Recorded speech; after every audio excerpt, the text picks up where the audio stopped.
At lunch next day there were very nice pies, crayfish and mutton cutlets, and while we were eating, Nicanor the cook came up to ask what the visitors would like for dinner.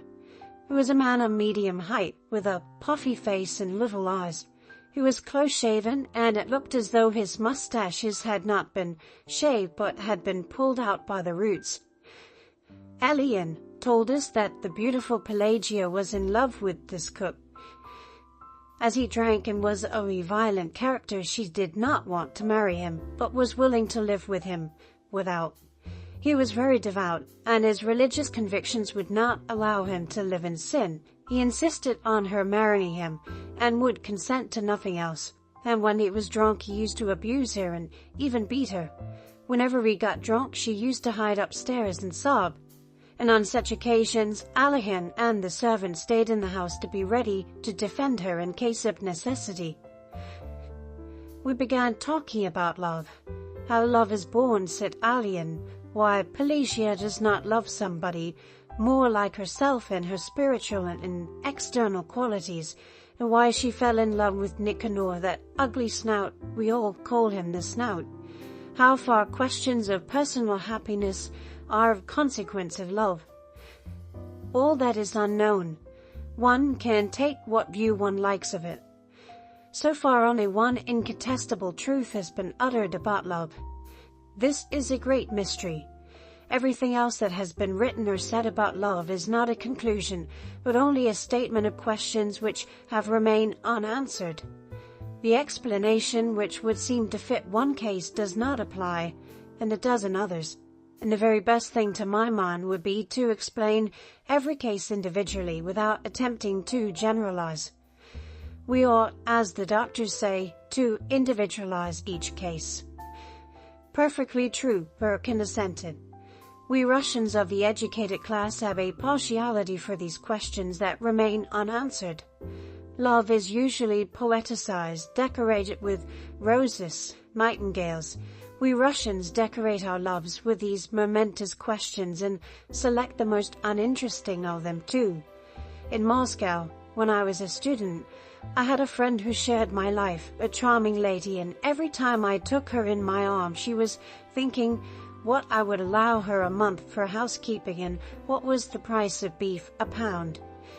In the same way, when we are in love, we are never tired of asking ourselves questions, whether it is honorable or dishonorable, sensible or stupid, what this love is leading up to, and so on. Whether it is a good thing or not, I don't know, but that it is in the way unsatisfactory and irritating, I do know. It looked as though he wanted to tell some story. People who lead a solitary existence always have something in their hearts which they are eager to talk about.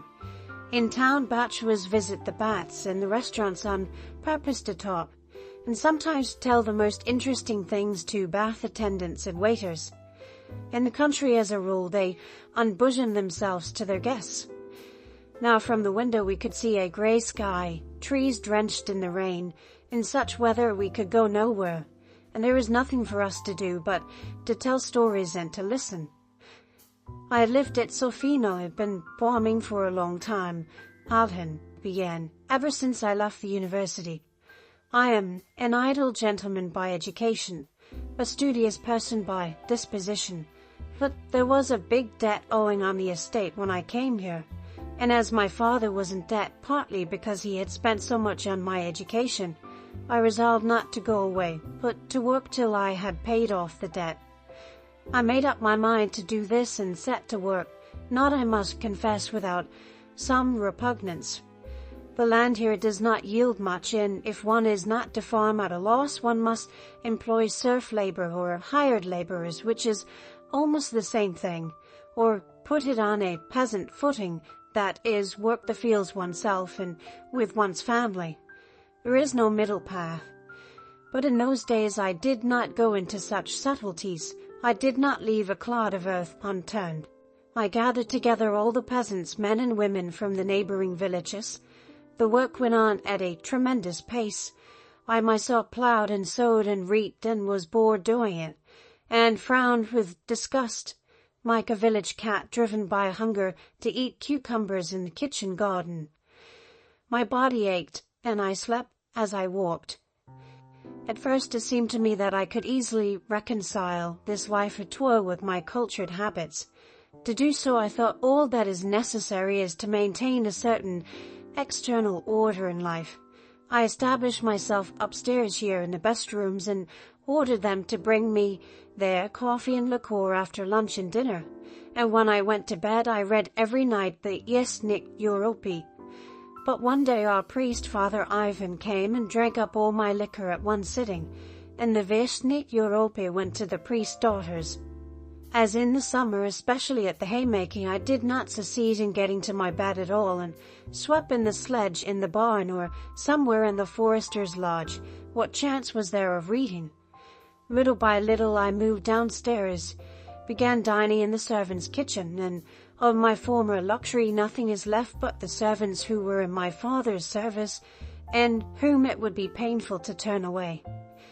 In the first years I was elected here an honorary justice of the peace. I used to have to go to the town and take part in the sessions of a congress and of the circuit court, and this was a pleasant change for me. When you live here for 2 or 3 months without a break, especially in the winter, you begin at last to pine for a black coat. And in the circuit court there were frock coats and uniforms and dress coats too, all lawyers, men who have received a general education. I had someone to talk to.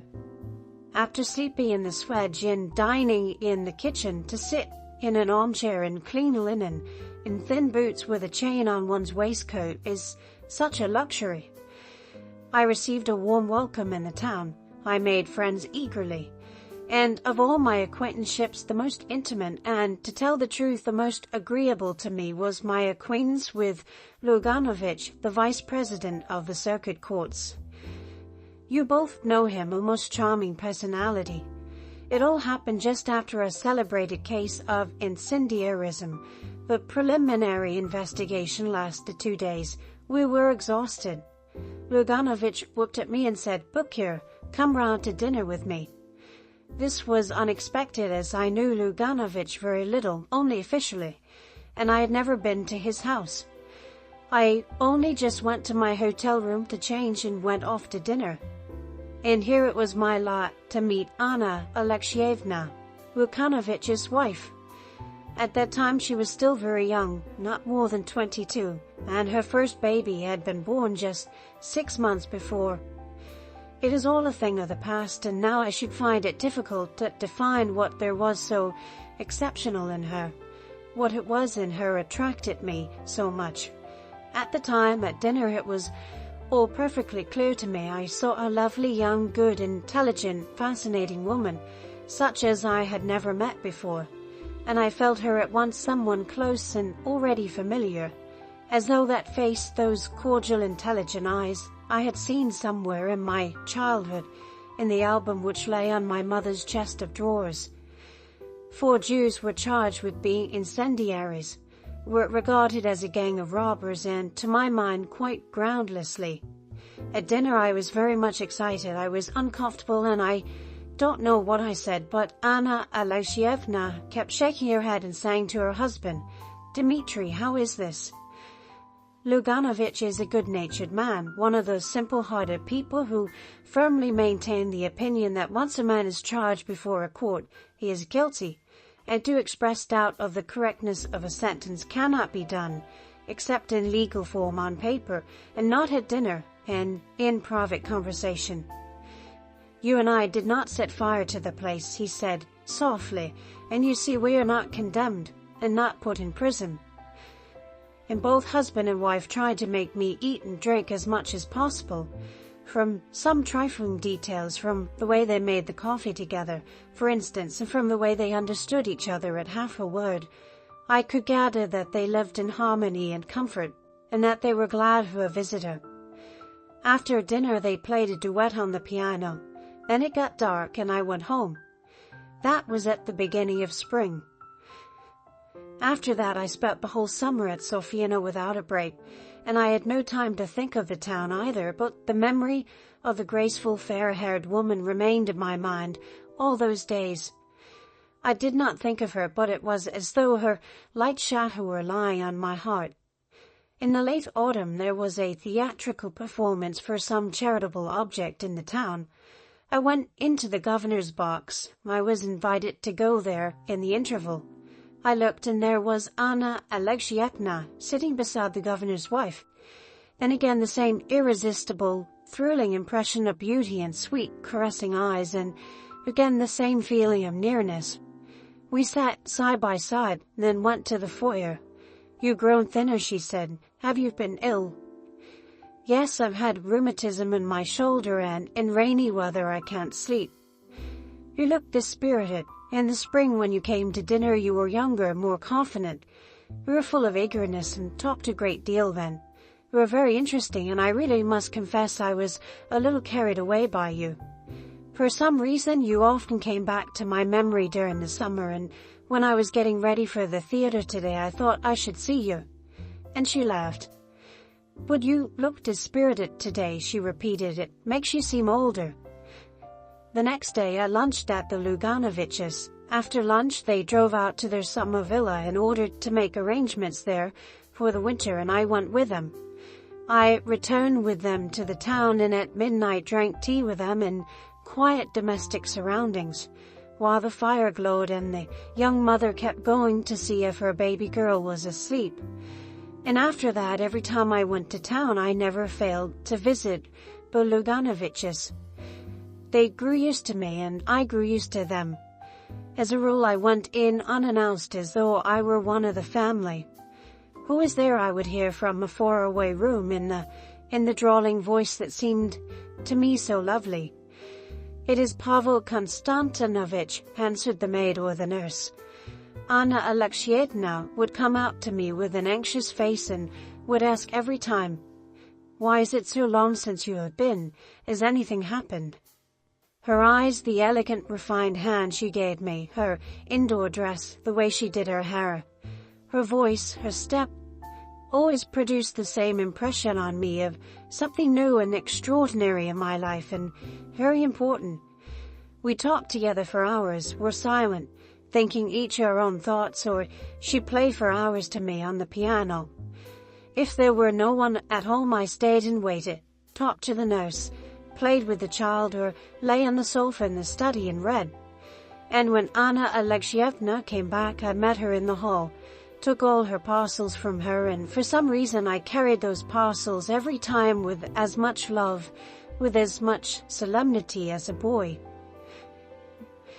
There is a proverb that if a peasant woman has no trouble she will buy a pig. The Luganoviches had no trouble, so they made friends with me. If I did not come to the town I must be ill, or something must have happened to me, and both of them were extremely anxious. They were worried that I, an educated man with a knowledge of languages, should, instead of devoting myself to science or a literary work, live in the country, rush round like a squirrel in a cage, work hard with never a penny to show for it. They fancied that I was unhappy, and that I only talked, laughed, and ate to conceal my sufferings, and even at cheerful moments when I felt happy I was aware of their searching eyes fixed upon me.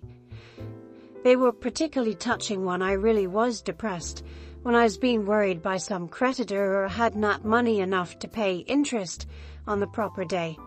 And the two of them, husband and wife, would whisper something at the window. Then he would come to me and say with a grave face, "If you really are in need of money at the moment, Pavel Konstantinovich, my wife and I beg you not to hesitate to borrow from us."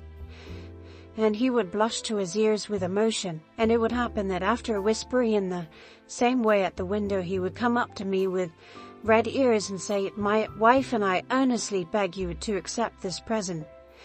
And he would give me studs, a cigar case, or a lamp, and I would send them game, butter, and flowers from the country. They both, by the way, had considerable means of their own. In early days I often borrowed money, and was not very particular about it. Borrowed wherever I could, but nothing in the world would have induced me to borrow from the Luganoviches. But why talk of it? I was unhappy. At home, in the fields, in the barn, I thought of her. I tried to understand the mystery of a beautiful, intelligent young Woman's marrying someone so uninteresting, almost an old man. Her husband was over 40, and having children by him. To understand the mystery of this uninteresting, good, simple-hearted man who argued with such wearisome good sense at balls and evening parties kept near the more solid people, looking listless and superfluous with a submissive, uninterested expression as though he had been brought there for sale, yet who believed in his right to be happy, to have children by her, and I kept trying to understand why she had met him first and not me, and why such a terrible mistake in our lives need have happened.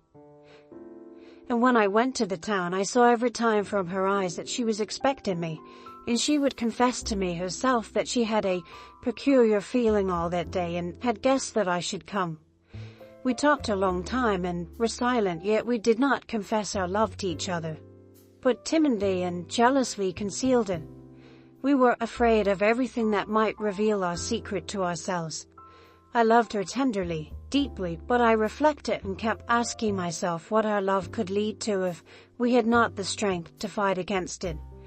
It seemed to be incredible that my gentle, sad love could all at once coarsely break up the even tenor of a life of her husband, her children, and all the household in which I was so loved and trusted. Would it be honorable? She would go away with me, but where? Where could I take her?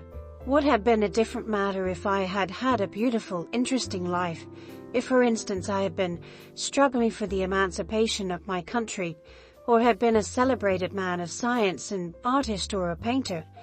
But as it was, it would mean taking her from one everyday humdrum wife to another as humdrum, or perhaps more so.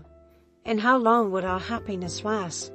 What would happen to her in case I was ill, in case I died, or if we simply grew cold to one another? And she apparently reasoned in the same way. She thought of her husband, her children, and of her mother who loved the husband like a son. If she abandoned herself to her feelings, she would have to lie or else to tell the truth, and in her position either would have been equally terrible and inconvenient. And she was tormented by the question whether her love would bring me happiness. Would she not complicate my life, which as it was hard enough and full of all sorts of trouble? She fancied she was not young enough for me, that she was not industrious nor energetic enough to begin a new life, and she often talked to her husband of the importance of my marrying a girl of intelligence and merit, who would be a capable housewife and a help to me. And she would immediately add that it would be difficult to find such a girl in the whole town. Meanwhile, the years were passing. Anna Alexievna already had 2 children. When I arrived at the Luganoviches, the servant smiled cordially. The children shouted that Uncle Pavel Konstantinovich had come and hung on my neck. Everyone was overjoyed. They did not understand what was passing in my soul, and thought that I too was happy. Everyone looked on me as a noble being, and grown-ups and children alike felt that a noble being was walking about the rooms, and that gave a peculiar charm to their manner towards me, as though in my presence their life too was purer and more beautiful. Anna Alexievna and I used to go to the theater together, always walking there. We used to sit side by side in the stalls, our shoulders touching. I would take the opera glass from her hands without a word and feel at that minute that she was near me, that she was mine, that we could not live without each other. But by some strange misunderstanding, when we came out of the theater, we always said goodbye and parted as though we were strangers. Goodness knows what people were saying about us in the town already, but there was not a word of truth in it at all. In the latter years, Anna Alexievna took to going away for frequent visits to her mother or to her sister. She began to suffer from low spirits. She began to recognize that her life was spoilt and unsatisfied, and at times she did not care to see her husband nor her children. She was already being treated for neurasthenia. We were silent and still silent, and in the presence of outsiders she displayed a strange irritation in regard to me. Whatever I talked about, she disagreed with me, and if I had an argument, she sided with my opponent, If I dropped anything, she would say coldly, "I congratulate you."